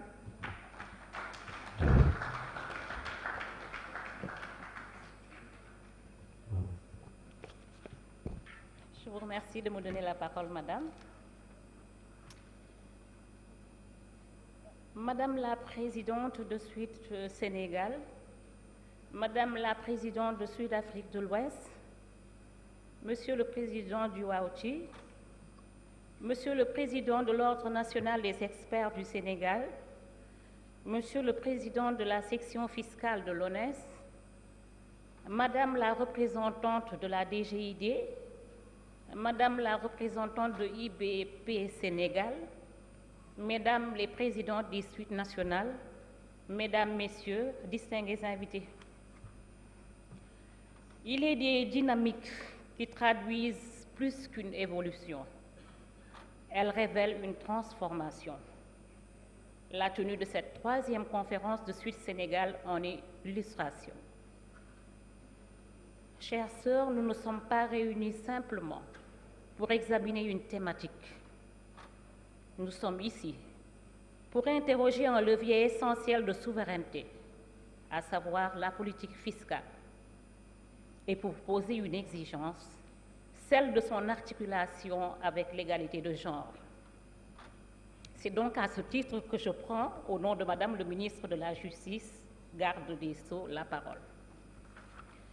Je voudrais saluer la portée de l'initiative portée par la Society of Women in Taxation qui, en structurant un réseau régional de femmes fiscalistes, contribue à faire émerger une expertise indispensable à la qualité de nos politiques publiques. Au Sénégal, à travers le Groupement des femmes fiscalistes, cette dynamique participe à une ambition claire qui est de renforcer la place des femmes dans la conception, l'analyse et la mise en œuvre des politiques fiscales. Le thème retenu s'inscrit pleinement dans les enjeux de notre temps, à savoir femmes, politique fiscale et souveraineté économique en Afrique de l'Ouest, harmoniser l'égalité de genre et la responsabilité fiscale. Ce thème appelle une lecture exigeante, car la fiscalité n'est pas neutre. Elle produit des effets, elle structure des rapports économiques, elle influence l'accès aux ressources. Autrement dit, elle peut corriger les inégalités ou, à l'inverse, les reproduire. Mesdames, la fiscalité est au cœur de la souveraineté de l'État, mais elle est aussi au cœur de la justice sociale. La manière dont l'impôt est conçu, réparti et appliqué détermine la crédibilité de l'action publique. Elle façonne la confiance, elle conditionne l'adhésion, elle consolide le pacte social. Il ne peut y avoir de souveraineté économique durable sans justice fiscale. Et il ne peut y avoir de justice fiscale sans prise en compte des réalités sociales, notamment celles liées au genre. C'est ici que se situe l'enjeu. Intégrer le genre dans la politique fiscale ne consiste pas à ajouter une dimension accessoire. Il s'agit d'améliorer la qualité même de la décision publique. Il s'agit de s'assurer que les politiques fiscales tiennent compte des parcours économiques différenciés. Il s'agit de veiller à ce que les dispositifs fiscaux ne créent pas de manière implicite des déséquilibres. Il s'agit enfin de renforcer l'efficacité et la légitimité de l'impôt. Permettez-moi, à cet égard, d'apporter un éclairage tiré de mon engagement personnel. En tant que présidente de l'Association des femmes magistrates du Sénégal, je mesure, aux côtés de mes sœurs magistrates, combien la question de la représentativité est déterminante. Nous accompagnons nos jeunes sœurs, nos filles, pour franchir les étapes décisives, notamment liées au diplôme, la réussite au concours et à l'entrée dans les professions juridiques et judiciaires. Car c'est là que se joue en réalité l'équilibre futur de nos institutions. La présence des femmes dans les espaces de décision, qu'ils soient judiciaires, administratifs ou fiscaux, n'est pas une question symbolique. Elle constitue une condition d'équité dans la gouvernance. Voilà pourquoi, Madame la Présidente, je vous invite, je vous exhorte à bêcher, à défricher, à visiter tous les coins et recoins de nos contrées, tous les collèges et lycées, pour faire comprendre à nos filles, à nos sœurs, que ceci n'est pas du domaine de l'impossible. Non, les femmes sénégalaises ne sont pas suffisamment diplômées. Les femmes africaines ne sont pas suffisamment diplômées. Nous sommes des privilégiés et il nous revient à nous de servir de modèle à nos jeunes sœurs. Madame la Présidente, Mesdames les Présidentes de toutes les associations de femmes, j'ai l'habitude de le dire, tous nos mots nous viennent de l'ignorance. Et tout ce qui sera dit ici n'aura de sens que si nous aménageons pour nos sœurs, pour nos filles, un espace où leur oui n'aura de sens que si elles ont la possibilité de dire non. Voilà le vrai challenge, Madame la Présidente, de vos associations, de nos associations de femmes. Mesdames, nos États sont confrontés à une double exigence, à savoir mobiliser davantage de ressources et garantir une fiscalité juste. Cette équation renvoie à une notion centrale, celle de la confiance. Or, la confiance ne se décrète pas. Elle se construit dans la cohérence des politiques publiques, dans la transparence des règles et dans le sentiment d'équité. Une fiscalité qui intègre pleinement la dimension du genre contribue à cette confiance. Elle renforce l'adhésion, elle améliore l'efficacité, elle consolide la légitimité de l'État. Le ministère de la Justice attache une importance particulière à cette articulation entre État de droit, égalité et gouvernance économique. Ces exigences ne s'opposent pas, elles se renforcent. La présente conférence offre un cadre utile, non seulement pour analyser, mais également pour proposer, non seulement pour débattre, mais aussi pour orienter. Je suis convaincue que vos travaux permettront de formuler des recommandations concrètes en faveur d'une fiscalité plutôt inclusive, plus équitable et pleinement au service de la souveraineté économique de nos États. Mesdames, monsieur, je parle plutôt aux dames. Mesdames, ce que vous engagez aujourd'hui dépasse le cadre de cette rencontre. C'est une réflexion sur la manière de gouverner. C'est une réflexion sur la manière de redistribuer. C'est, en définitive, une réflexion sur la manière de rendre la justice. Permettez-moi, pour conclure, de féliciter chaleureusement Suite Sénégal et l'ensemble de ses partenaires. Au-delà du thème, c'est une orientation que vous affirmez. Au-delà des échanges, c'est une exigence que vous portez. Je vous remercie de votre aimable attention et vous souhaite d'excellents travaux.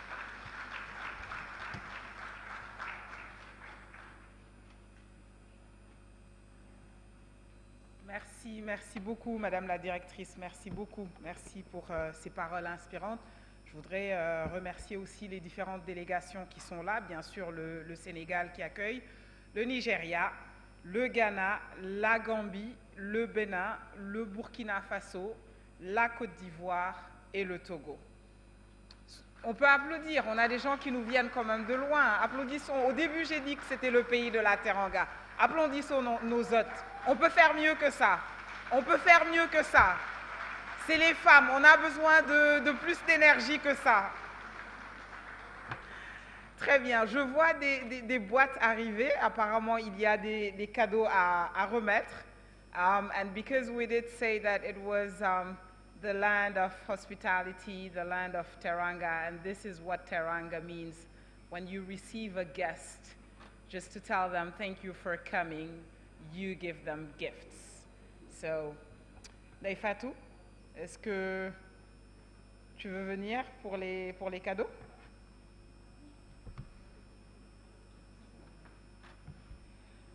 On peut avoir une hôtesse nous aider?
Monsieur Saliudé, on a besoin de vous, s'il vous plaît. On a besoin que vous veniez jouer le jeu avec nous, s'il vous plaît. Sous vos applaudissements, s'il vous plaît.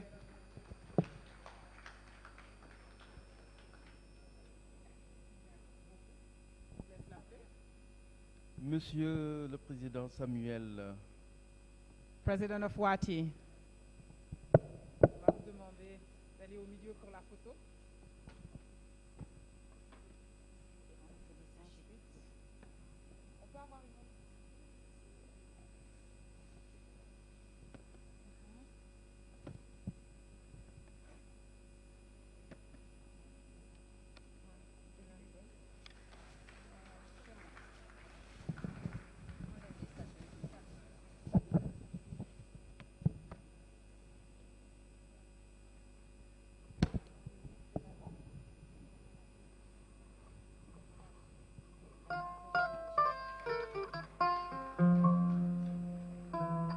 Merci beaucoup, Monsieur J. Président Essie, I need you. Madame Marie-Odile, c'est pour Madame le ministre que vous lui remettrez en la remerciant, s'il vous plaît.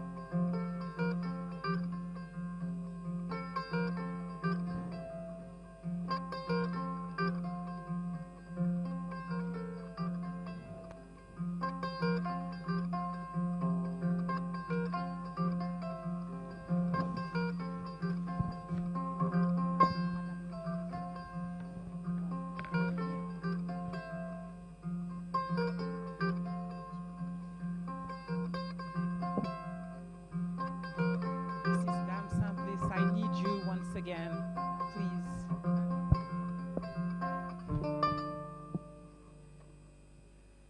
Pour Madame Marie-Lucienne Crédilia.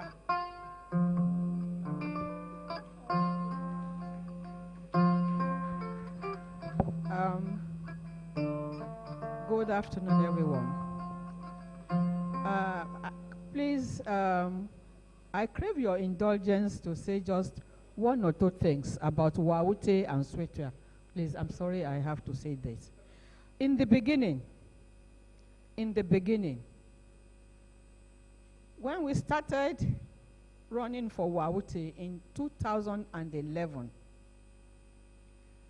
Lagos State Internal Revenue Service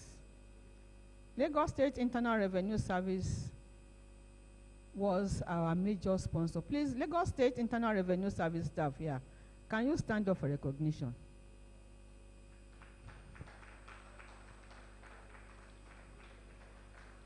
They were our major sponsors, and we couldn't have been able to be here sponsoring Waute. And Salu, when we started the membership drive in West Africa, Salu, Mohammed, your senior brother was also there supporting us. You know what they did in Senegal here? I'm happy that we are here again. Senegal took us through all the gamut in the country. We went to the Ministry of Justice, Ministry of Education. Everybody was involved.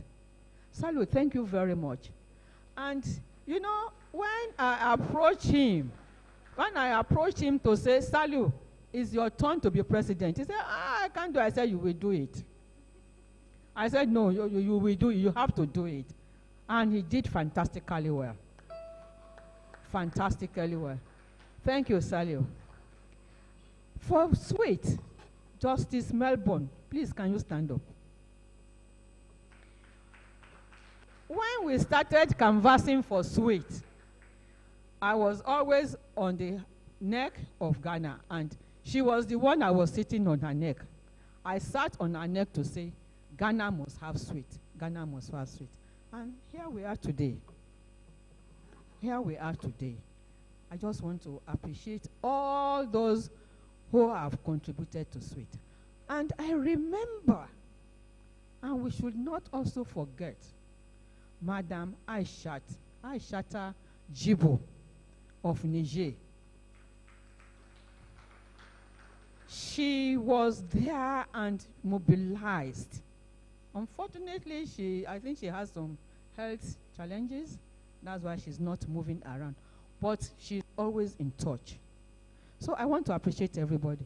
And Prince Quadri, our pioneer president of Waute, is not here, but I know he's on his way.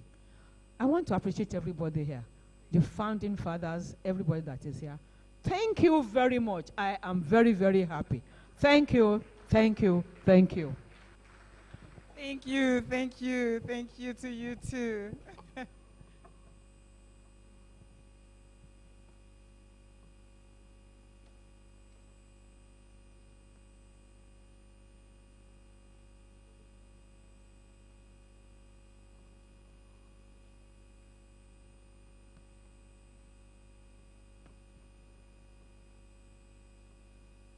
Dr Mohamed J, on a besoin de vous. Tout à l'heure, comme Monsieur Saliou J, on a besoin que vous jouiez le jeu. Et on va demander à Madame Nyanya Cham de nous rejoindre, s'il vous plaît, qui représente IBP.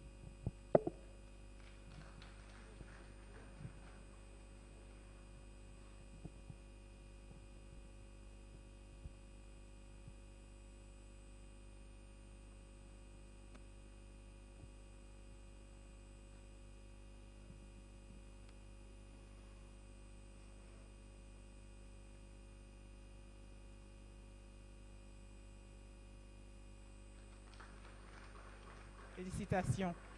Et Madame Djabi, je vais vous demander de revenir, s'il vous plaît. Et on va demander à la vice-présidente Ndaï Fatou de remettre cela à Madame Djabi pour Monsieur le directeur général. Toute la direction, toute la direction.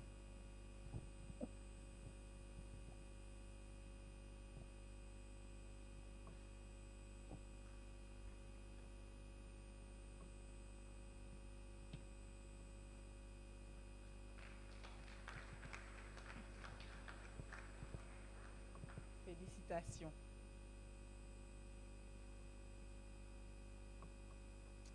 All right. Merci beaucoup pour ces mots, ces allocutions d'ouverture for all the welcoming addresses. Very, very inspiring words. Thank you to all of our dignitaries. It's now time for a short break and a group photo that we will take outside.